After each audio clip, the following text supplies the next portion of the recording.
Welcome back to another episode of Built and Backed. Joining me today is Natalie Hoop, a fractional strategic operations partner who helps startups scale without stalling or burning out their teams. She partners with founders at seed to Series B companies to fix the work behind the work, aligning people, process, and profit. She's also the creator of the Fractional Launch Lab, a coaching program helping executive leaders build sustainable fractional businesses. Natalie, welcome to the show. Thank you so much for having me. I really appreciate it. I'm excited to have you on, and I would love to have you start by sharing with our listeners more about yourself and what you do. Yeah, absolutely.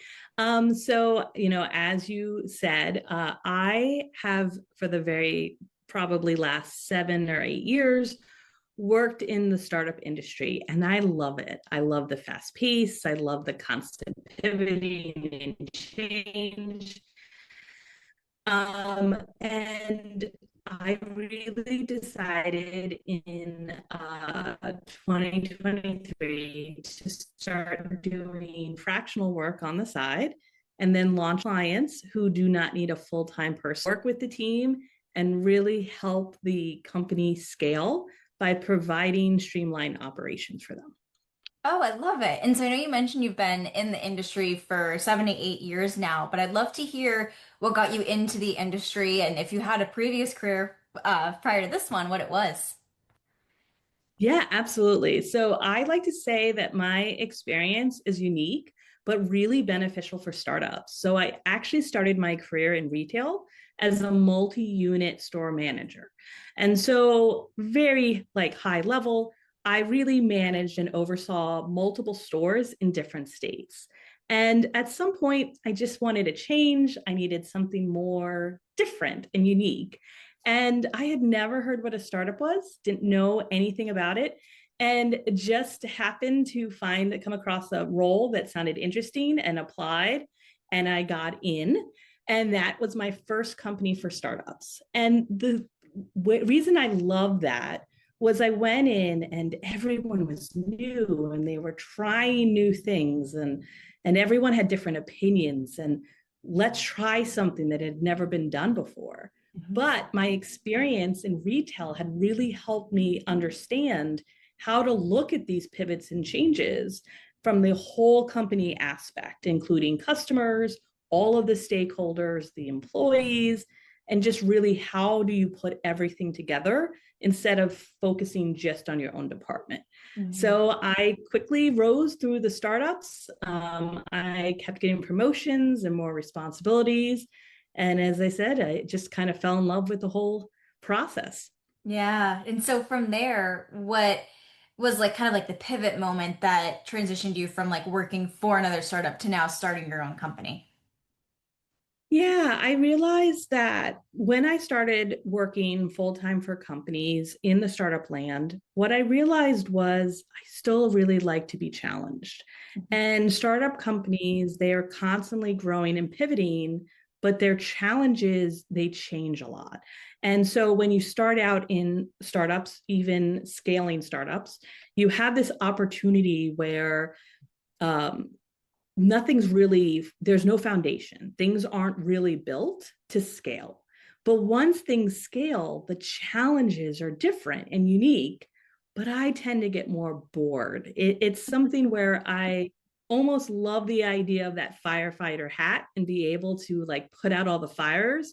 But once you become really proactive, it's like, the challenge just doesn't excite me anymore. Yeah. So I was working and I came across a LinkedIn post from somebody who was looking for part time help. And I was like, sure, let me try it. And I took it on.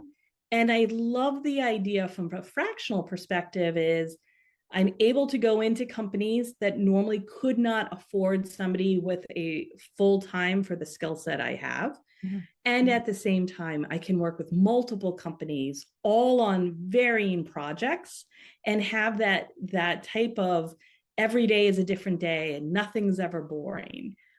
And with fractional, it's an ongoing relationship, but the goal is to get them to a place that they do need a full-time person. And then I help them graduate. I help them find a full-time person. I help them put them in position, train them, And then I get to say goodbye on really good terms and get to watch them grow. It's amazing. Oh yeah, I love that. And so I love that you came across like your first client through a LinkedIn post. How did you kind of grow your company from there? Like I'm sure that kind of like made a light bulb go off. Like, I think I might want to make something bigger out of this. So I'd love to hear how you kind of kept things moving and growing. Yeah. And so the first thing is really understanding what really drives additional sales, your additional customers, clients, and growing.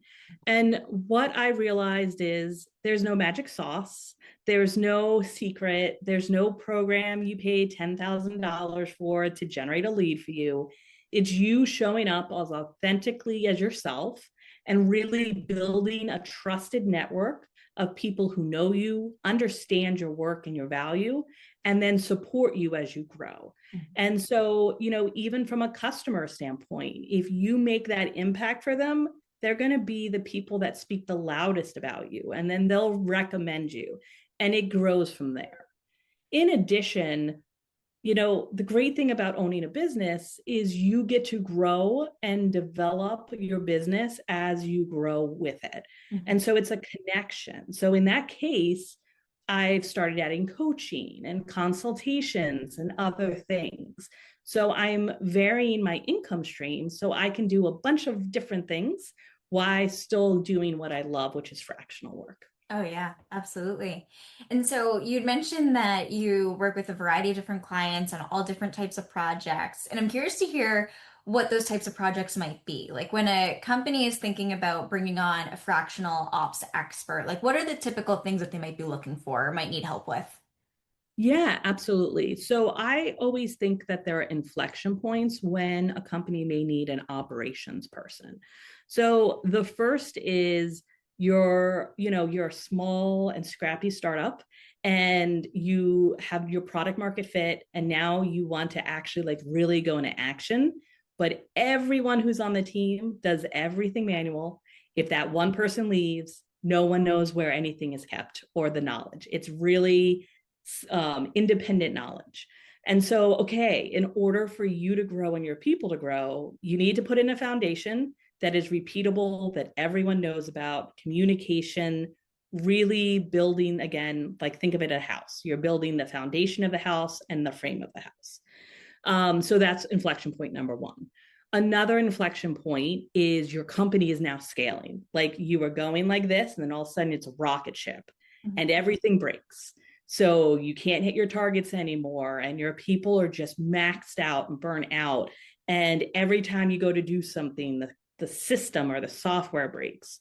That is usually okay. Your operations can't scale. You need scalable, automated operations to allow your people to do what they're good at, which is usually revenue generating activities. So, again, and another big thing that I see is also when you get an influx of funding in, that is another big piece because now you have all this money and there's so much you can do with it, but you have to use it wisely. So, Mhm. really creating strategic plans on the best way to utilize that funding to get to your North Star or your OKRs is huge. So, those are really the three big pieces on where you need additional operation help. Yes, and those are huge, especially the first one that you mentioned about like how all of the knowledge and all of the processes can't lie in the founder's head or another key person's head because as you shared, if that person leaves, sells, or even just potentially needs to step away for a bit, like goes on leave, I mean, what do you do then? And so I think that's a really key point that you shared about being able to ensure that everyone is aware of what's happening and how to do certain roles and tasks within the startup. Yeah. And one thing I always like the founders I work with to read is this article called Give Away Your Legos by Molly Graham.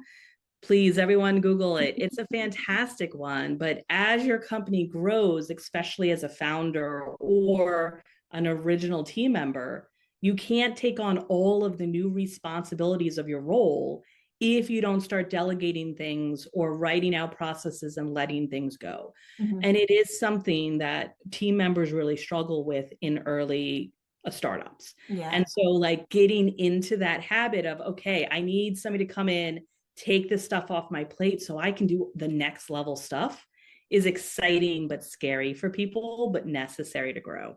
Totally. And also to your second point too about like something that works for you right now isn't always going to work for you. So to what you shared about like when a startup just reaches an exponential level of growth, it's like the systems that they had might not be able to accommodate the growth and momentum that they're gaining. And so that's really good point that you brought up too, is just being able to understand that things might change throughout time and that you will kind of have to adapt and shift with that too.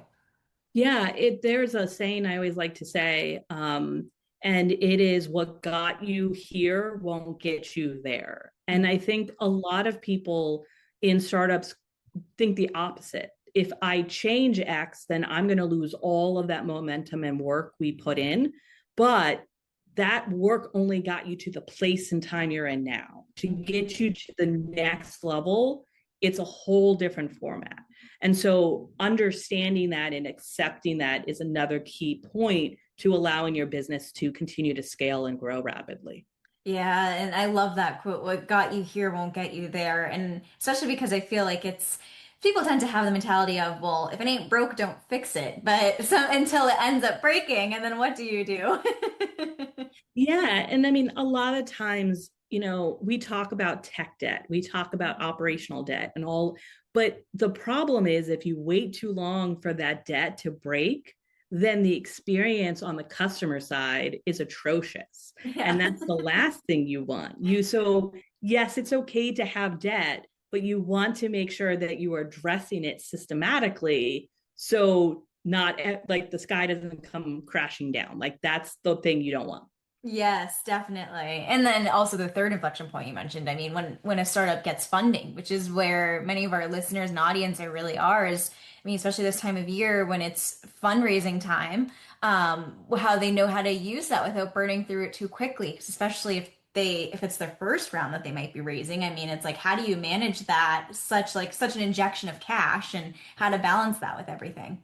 And so I'd love to hear some specific success stories that you can talk about with clients, or even some specific use cases where they've really benefited from your services and the expertise that you've provided.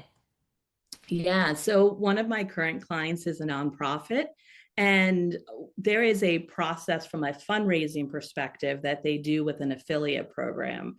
And when I came on board, it was not one of the scope of work or projects I was focused on, but I was talking to the team and I kept hearing this come up.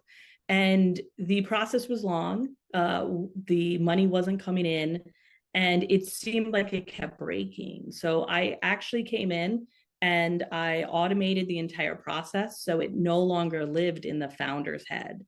And so that came out automated. The founder takes 2 minutes now, and the entire process is done, and that's entirely off their plate.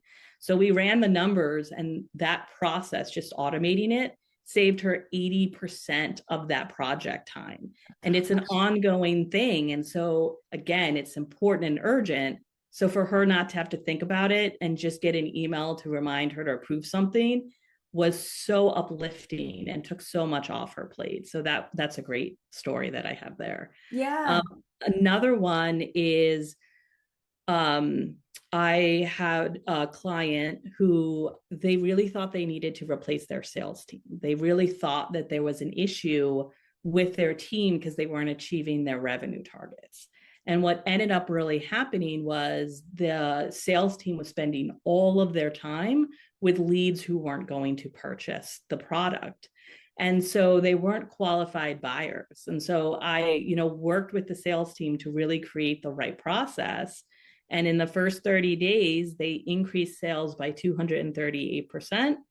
And that was a huge sales growth for them. It's the first time they actually hit their revenue target as a company. Oh my goodness, that's Mm-hmm. amazing. And Yeah. it sounds like from what you shared there is that sometimes companies or startups don't really know what they need because they're so in the weeds and kind of like so in the thick of it that it really helps to have that outside perspective or that external person to just take a step back and kind of point out where those holes or leaks may be. Because when you're so in the work, sometimes it's hard to like not be tunnel visioned and be so focused on what you're doing. It is. And it's interesting you say that because another project that I suggested to the founder was it's again a nonprofit. And what they really focus on is sending out these test kits to help low income families be able to test their pets for pet cancer. Mhm. And she was doing everything manually too. So the kits were dropped off. She'd get the request, she'd label it, take it to the post office. Again, a founder. So imagine doing all of that work. And she's telling me this, and I'm like, well, have we talked to the testing company to see if they'll just ship it out for us? And she had never thought of it. She never thought it was a possibility. So Yeah. I said, can we get on a call with the founder of the company for the test kits? We did like a week later. And he was like, oh, yeah, I could do that. And it was done. And that's all off Yeah. her plate. She never has to box it up. And again, it was just as you said, an outside perspective. This is what they originally talked about. She thought that was the only option and never looked at, okay, what could be beneficial for both companies as partners and the client itself. Mhm. And it was amazing. And she was like, oh my God, that's amazing. Yeah, and it's one of those things where she's probably like, why didn't I think of that first? But it's Right. like, But founders are thinking of a million other things, and exactly. that is where their focus is. So, to your point, having an external person come in and say, I think this might actually be causing some heartache for people on your team or your clients or your stakeholders, like, or your partners. And them like, okay, let's try it. It's really invigorating to be like, oh, there are ways to improve this. There are ways to make this better. And I feel better. And now I can focus on the urgent and important tasks instead Mhm. of the administrative stuff. Absolutely. And from what you've shared, it sounds like some signals that a company or startup might see that indicates they might need support with their ops is things like spending too much time manually doing things or not hitting the revenue that they would like to have or um, kind of having unsatisfied or dissatisfied customers. That's one thing you mentioned too. But besides that, are there any like red flags or signals that companies or startups should kind of keep an eye out for to know if they're at that point where they're like, something's not working, we need to make a change? Yeah, so I think there's a couple of key kind of red flags to your point. So the first is if you are having employees suddenly lose morale, like employees that a couple months ago were singing and happy and dancing, and now all you hear is grumbling and they just look exhausted, or they're actually telling you they're burnout. Mhm. 9 times out of 10, you have an ops problem. They're doing things too manually, to your point, and it's taking so much of their capacity up they can't do the important stuff. Another thing is, especially if you have clients or customers, you'll start hearing complaints. You'll hear things aren't working. If you have like a call center, your ticket count will go up. A lot of times people think that's necessarily a product flaw, but a lot of times they're signaling that things aren't working and breaking. So listen to that and see and really identify what's going on there. And then to your point, if you make reasonable OKRs that your company should be able to accomplish and you cannot accomplish them, it is normally not your people. It is either they do not have the tools and resources to achieve their goal, or the operations are broken so much that it is causing the loss of customers either by churn or potential new customers. So Mhm. those are the things I always recommend founders look out for. Yeah, and I think those are really key things. And it also sounds like too that they might feed into each other too. Like if you end up spending too much time manually doing stuff and not automating stuff, it might take away from your sales processes. So it almost sounds like it could be a domino effect or almost like a snowball effect. If one thing happens, it can really lead to other problems and challenges in the future. Yeah. So I think it's a really interesting point. And this is not a fractional role, it was a full time role I had. I was in the startup and we started having a lot of customer churn. They were not paying their bills or invoices. And so, really, the assumption was like maybe we're not signing the right clients. Maybe we're not explaining things correctly, like trying to understand. what was causing it, or was it the demographic? But no one had looked at the actual invoicing problem. And what it turned out was the invoicing process itself did not allow for reminders to the customer, a consistent, like, here's where your invoice is due, this is what happens. There was no follow up. If there was a problem, there was really no one to talk to. So I rebuilt the invoicing process in the company. And then we also hired a full time person just to handle all the company's invoices from a customer perspective. And the churn went away. Like, it decreased significantly because people didn't want to leave. Just life is too busy from the customer's point that they got lost in the cycle and they didn't know what happened. And then it was such a heartache to get everything, reinstituted and set up again. And it's like, if you could proactively prevent that and make that whole process for them seamless and easy on the customer side, then you prevent a loss of sales. And that was great for the company. Yeah, that's a really good point. And it actually makes me think of a question that also relates to something you mentioned earlier about with the sales team example, how it wasn't the salespeople who were the problem. It's the fact that it was just the wrong leads that were coming through. And so I'm curious to hear if you feel like from the types of startups that you've chatted with, that maybe startups or founders are too quick to assume that it's the people that's the problem and not necessarily the process or the software, if that makes sense. I do think that's true, but here's why I think it's true. Because when the company starts out, usually the first person, again for sales, or the first person to do the billing or X, Y, and Z is the founder. Hmm. So when you're a founder and you've done it before, and then suddenly you now have a team and they're not doing what you expect them to do, there is a biasness because you have done the process and said, oh, I didn't have a problem closing these. I didn't have a problem doing this. Why all of a sudden, okay, it's got to be a people issue. But what happens is you're not looking at the quantity. So when you as a founder are the one that is going out and selling, how many clients do you talk to? Now, if you have a team of 6 or a team of 10 or even 20 salespeople, that number of clients is so much more dramatically different. And the qualification process needs to change, all of that. And that is what doesn't scale. And so the assumption is, well, when I had clients, I closed, 75% no problem, and they're closing 25. But because your brand is so much bigger, you're getting people now in who aren't your clients. And so again, talking to your sales team and really understanding. And that was my first step, is talking to the sales team. And I kept hearing the same thing. I was completely booked with meetings. I talked with anyone, but I Yeah. couldn't sell to them. They weren't the right fit. They weren't the right. And I kept hearing this. And it was the same thing. So then I went through the process myself as a sales customer, pulled all the data, and the sales team knew it. They were spending all of their time with people who were never going to buy.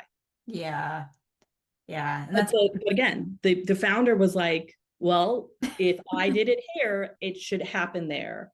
But it's not an even line.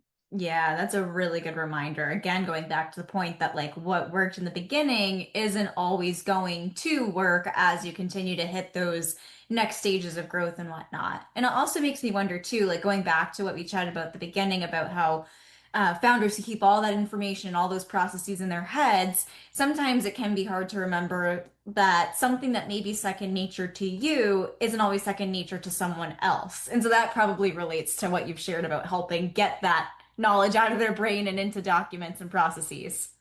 Yeah, and I mean, it's something like, I experience this myself as an ops person. Like, there are times I'll go in or I'll talk to people and I'll be like, oh, well, why haven't you guys done this? And Mhm. in the way my brain works, that is the next logical step. Yeah. But to the people I am talking to, that was not the next logical step. But because we are in our own way of how our brain thinks and takes information and processes it, we make an assumption that is usually not right. And Hmm. so I think it's very easy for founders to do the same thing because they're like, oh, well, this should just be instinctual. I know to do this. So therefore, and it's human nature. Like we all Yeah. do. Totally. And one of the things you mentioned that you help startups with is like when they get funding and they have all this cash injected and don't know what to do with it. I'm curious if you help with the opposite, where if a startup is thinking about wanting to get acquired or wanting to sell, if you come in and step in from like the ops perspective to make things more I guess appealing, so to say, to the buyer, so that way it's not a jumbled mess behind the scenes. Yeah, it's very important when companies are thinking about getting acquired, or even to your point, going through fundraising. It's very important that you can tell a story and paint a picture of why and why this is beneficial for the person who is either investing or purchasing. Mhm. And that's where operations comes in a lot. And I know it doesn't seem like it, but understanding that the company at the end of the day wants to make a profit margin and how important it is, you need to be able to show from an operations perspective and a forecasting perspective that this company can be profitable. Mhm. And it was really interesting because, I worked with one person, they were a seed startup, and they were going through their bridge round. And I had taken a look because I was in charge of the books. And I looked at the financials, and they had a negative 22% margin. Oh, And geez. I was like, right. And I went to the founder and I was like, what is going on? And her words to me were, oh, we don't need to worry about that until we get to fundraising for A. And I was like, what do you mean? Oh, yeah, our investors won't care about that. And I'm like, I think they will. Yeah. She's like, no, no, it's not a priority. But I Oh. had no. So I realized it was a project management team, and they were basically reinventing the wheel every time they did a project. Mhm. And so I pulled all the data, took the top 20 projects, worked with the project management team, created standard operating procedures, resource guides, support system coaching.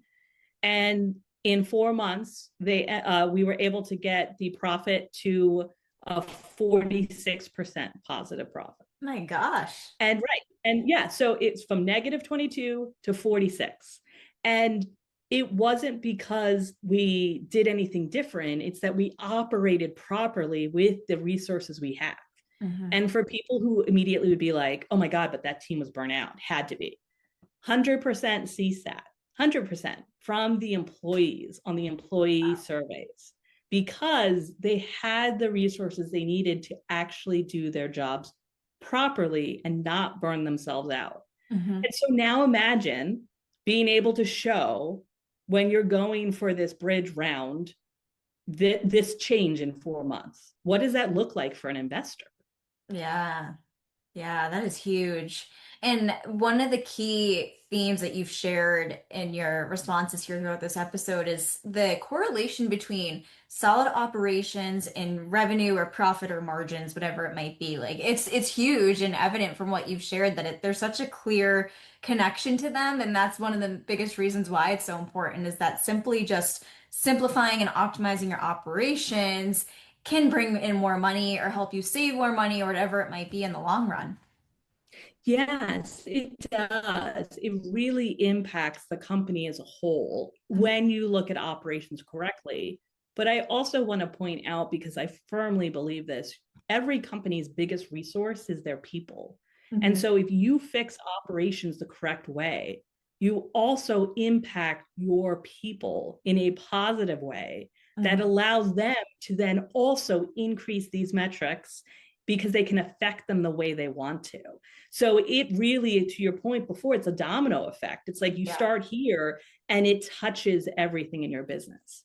absolutely. And I'm glad that you brought up the people point because that's something that I've been kind of thinking about throughout this time is it almost seems like too that there could potentially be a crossover between HR and operations because you do a lot with people and being able to ensure that they're supported and feel like they have what they need to thrive in their role.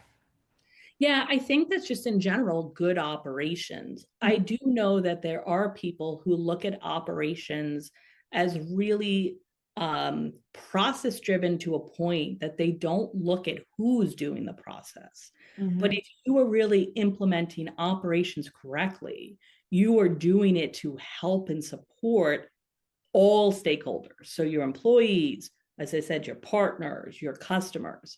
So you need to be implementing operations that works for them. Something that's really big right now is AI, which I'm all on board with. But I do think there are a lot of companies, and I've seen them where they buy AI software because it's cool, but it doesn't absolutely positively impact either the customers or the employees the right way. So Hmm. there is a way to use tools and technology, but they have to understand who's using them and how to get the most benefit from them. And so that's something I really look for in operations is not just, hey, what gets fixed? It's the impact of these fixes because it should impact everyone in a positive manner. Yes, I love that. And if there's one hill that you could die on when it comes to operations, or one piece of advice you'd give to founders when it comes to operations, what would that be? The one hill I will die on is you shouldn't make any changes to anything without understanding the return on investment. Mm. And I that's my hill to die on because I think so many people are quick to change for change itself, but Hmm. it doesn't really impact you the way you think. You can't do everything. Yeah. Um, and it's funny because I on LinkedIn yesterday somebody was talking about marketing and how some companies they don't have a strategy. They just want to try everything. And I call it the throw spaghetti on a wall approach. That's what I Yeah. put. Because that's sometimes what ops is. It's like we're just going to try everything and see what sticks. Hmm. And that is stressful. It's horrible for change management. You never get the results you want, and you spend a ton of money to get nothing. So, operations is still a return on investment. You've got to look at what the goal is. Sometimes it's money, sometimes it's capacity, sometimes it's happiness, but Yeah. there has to be something that you're aiming for so you can also measure did it accomplish what you wanted it to do. Hmm. Yeah, that's a really good reminder. It also makes me wonder too, because now my marketing brain is thinking of like A/B testing. But I wonder if when you do like when you kind of maybe not revamp, but revisit a company's operations, and this may kind of be a case by case basis, do you recommend kind of like isolating one factor and seeing if like that might be the issue before changing a few things at once? Or I'm curious to hear about your recommendations on that.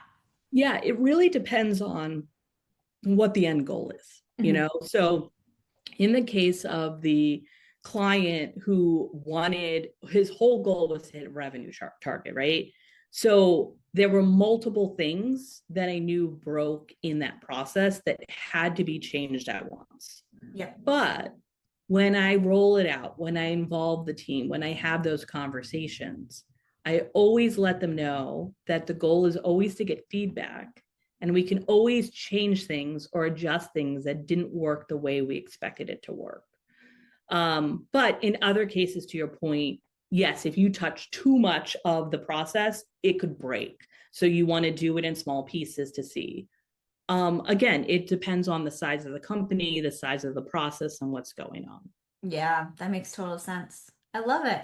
And a fun question to ask is I always love asking our guests to share or give a shout out to someone who's doing something cool in tech right now that they really admire. So it could be a founder, could be a VC, community builder, really anyone is fair game. Yeah, absolutely. So there is this amazing organization out there called Molly Health. And they are a new startup in the healthcare insure tech space, but they are focused on providing healthcare benefits to what we'll call gig workers. So fractional people, consultants, LLCs. And that is just so needed in the industry. And I love what they're building there. And I'm really excited. They're actually supposed to launch at the beginning of November. So Oh, no really excited to way. see how they go. Yeah, yeah, really cool. That's amazing. Natalie, this has been such a fun episode, and I've so enjoyed having you come on to talk about all things operations. And I'd love to have you share with our listeners where they can find you online in case they'd like to connect. Yeah, absolutely. So easiest way is always to email me at nataliehoop@gmail.com, NATALIEHOOP. Um, and then the other way is, of course, LinkedIn. I love connections, and please feel free to reach out, connect with me, and we can always chat. Fantastic. And I'll include those places in the show notes that way our listeners can easily find you online. But thank you so much again for coming on this week's episode of Built and Backed. Thank you so much for having me. I really appreciate it. This was a wonderful conversation.